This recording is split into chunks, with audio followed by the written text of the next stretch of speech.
자, 동아시아사 첫 번째 시간입니다.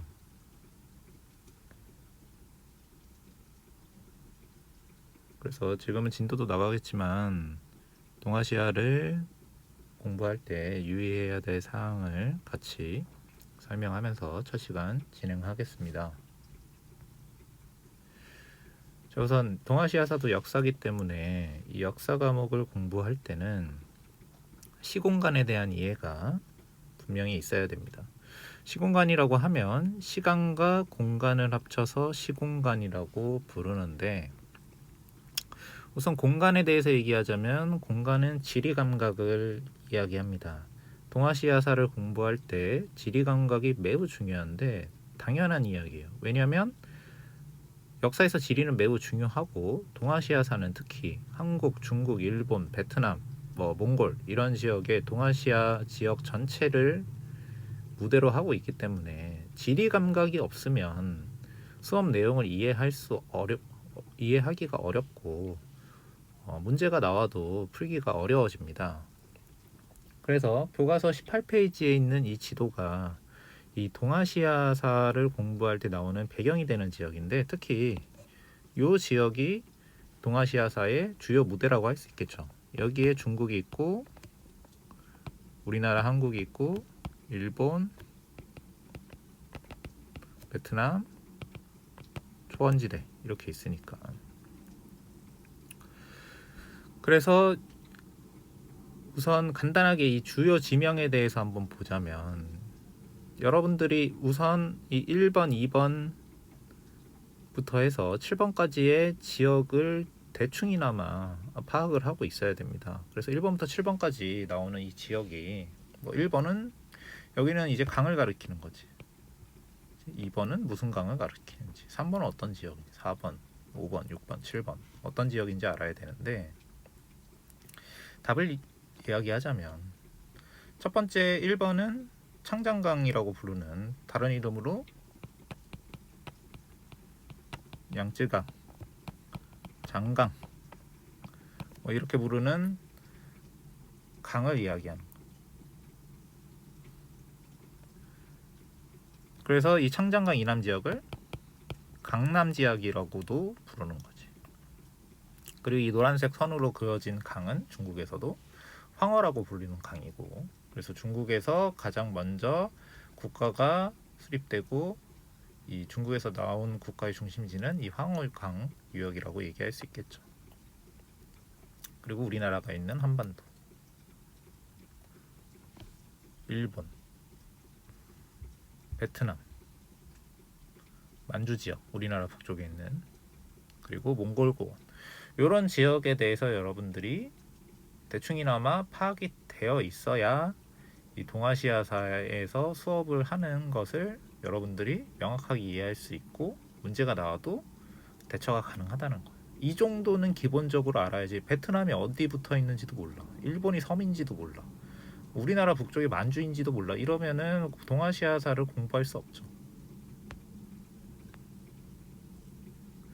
자, 그리고 시공간이라고 얘기했는데, 자, 시간 감각도 있어야 돼. 이것은 연표를 여러분들이 자주 보면서 알아야 됩니다. 이 작년 수능 문제만 봐도 다 시기를 물어봐. 다음 상황이 나타난 시기를 연표해서 보는 거. 시기에 동아시아에서 볼 수 있는 모습. 그러니까 시간에 대한 감각이 없으면 동아시아사 공부는 거의 불가능하다고 할 수 있죠. 다른 문제도 마찬가지야. 상소문이 작성된 해에 있었던 사실로 옳은 것은, 이것도 시간을 물어보는 거잖아. 이것도 발표가 있었던 해. 그러니까 이게 노골적으로 너 이 시기에 무슨 일이 있었는지 알아? 라고 물어보는 문제만 작년 수능에 4개가 나왔다는 이야기. 그냥 노골적으로. 역사는 당연히 시간을 다루는 학문이기 때문에 기본적으로 시간관념이 있어야 되는데, 그걸 직접적으로 물어보는 문제만 여러 개가 나온다는 거지. 그래서 이 시간관념을 알아야 되는데, 여러분들이 이제부터 이런 연표와 친해져야 됩니다. 특히 동아시아사는 여러 국가의 역사를 배우는 것이기 때문에 한국에서 어떤 일이 발생했을 때 동시기에 중국, 일본, 베트남에서 어떤 일이 있었는지 알아야 된다는 거야.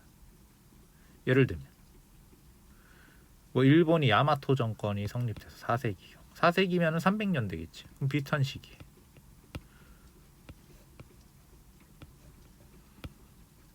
이렇게 이어낼 수 있어야 된다는 거지. 일본에서 야마토 정권이 성립할 때 우리나라에서 무슨 일이 있었냐? 중국에서 무슨 일이 있었냐? 이런 거 물어볼 거란 말이죠. 이렇게. 요것도 마찬가지야.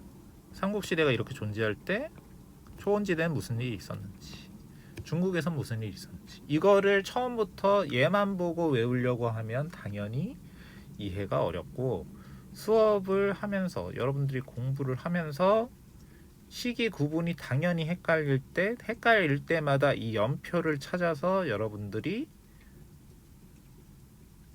시간관념을 이해를 해야, 아, 이 시기엔 무슨 일이 있었구나, 다른 점에 무슨 일이 있었구나, 이거를 계속 공부를 해야 이해가 가능하고 시기에 대한 시간 감각을 키울 수 있는 것.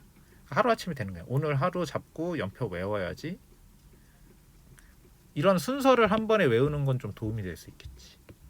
왕조의 순서. 옛날에 막 이런 왕조 순서를 외웠으니까 우리나라도 마찬가지고. 왕조 순서에 이해가 있었을 때 동시기에 무슨 일이 있었는지 아는 거는 되지만은 하루아침에 되진 않아요. 공부를 하면서 의문 가는 사항이 있으면 시대 구분이 잘 이해가 안 되면 바로바로 찾아봐야 된다는 거예요. 그러니까 이게 우리 교과서 뒤쪽에 나와 있는 거니까 연표를 굉장히 잘 만들어 놨기 때문에 이런 국가 변천표나 주요 연표 요걸로 끝이 아니고 계속 나오겠지. 이런 연표를 여러분들이 계속 봐주면서 연대와 친해져야 된다. 그런 걸 외우는 게 선행이 되어야 여러분들이 공부할 때 안 힘들단 말이지. 안 그러면은 머릿속에 숫자만 막 왔다 갔다 하면서 머릿속이 그냥 헝클어뜨려 놓기만 한단 말이에요. 연대가 나올 때마다. 근데 동아시아사를 제대로 공부를 하려면 아까 말했던 지리 감각을 익혀야 되고 연대 구분, 시간관념이 확실하게 잡혀 있어야 된다는 얘기지. 이 정도로 사전 설명을 하고, 자, 교과서에 있는 내용을 대충 얘기를 해보자면, 동아시아사의 교과서 첫 번째 내용은 이제 자연환경, 뭐 지리 이런 거에 대해서 나와 있어. 그러니까 이 교과서를 만든 사람들도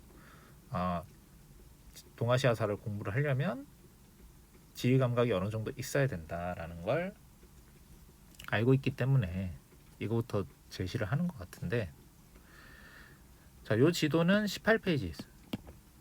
그러니까 주요 지명은 대충 아주 큰 지명만 나와 있는 거기 때문에 그냥 급할 때 뭐 황허 어디 썼지? 뭐 청장강 어디 썼지? 뭐 일본 어디 썼지? 이런 것 궁금할 때 이제 급하게 한 번씩 찾아볼 수 있는 정도고.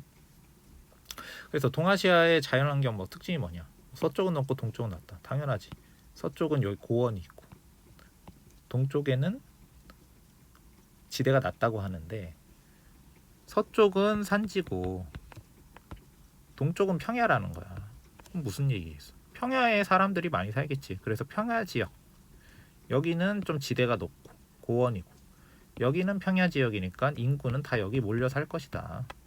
그래서 우리나라도 여기 있고 중국 인구도 여기 다 몰려 살고 있고 베트남, 뭐 일본 다 동아시아에서 인구가 많은 지역은 다 동쪽에 몰려 있다는 거예요. 서쪽은 아무래도 사람이 살기가 좀 어렵다. 많은 인구가 몰려 살기 어렵다는 거죠. 평야 지역이 없기 때문에.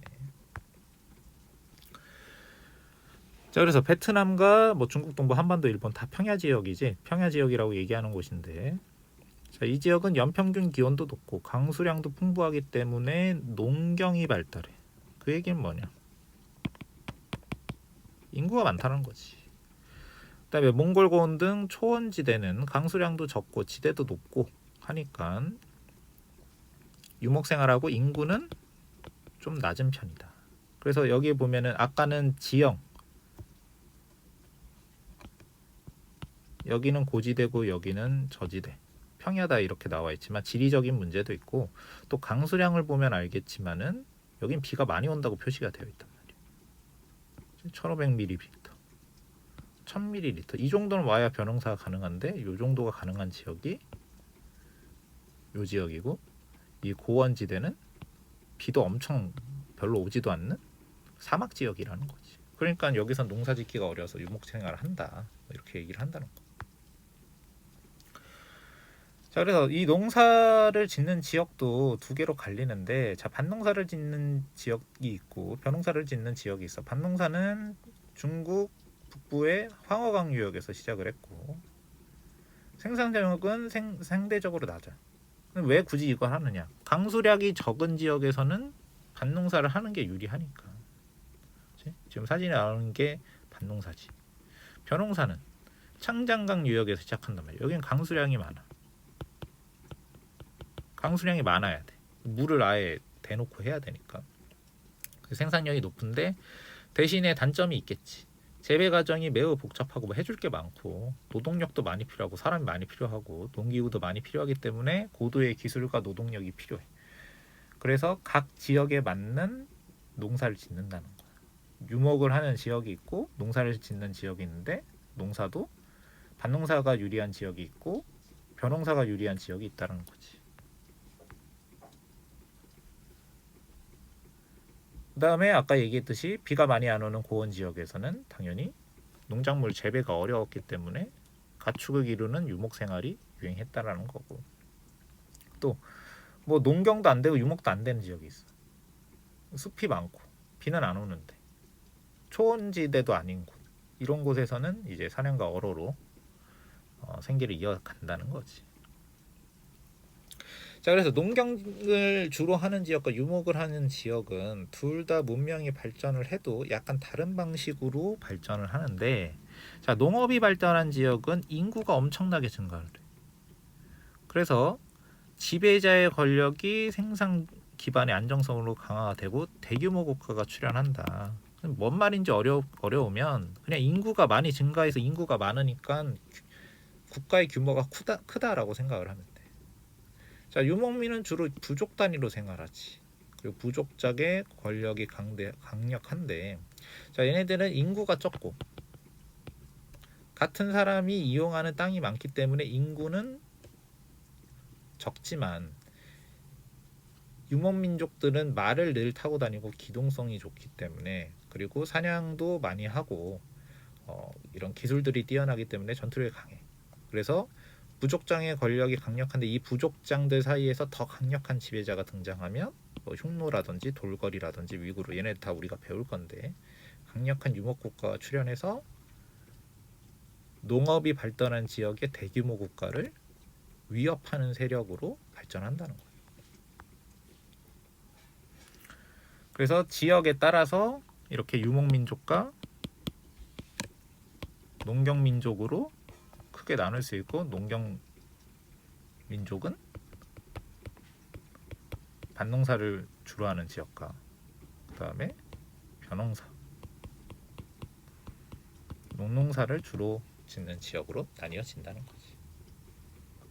자, 첫 시간이 여기서 마치고, 아까 얘기했듯이 이 동아시아사를 공부할 때 이 지리적인 감각, 그리고 연표를 보면서 시간적인 감각을 익히는 것에 중점을 주고 공부를 하시면 되겠습니다.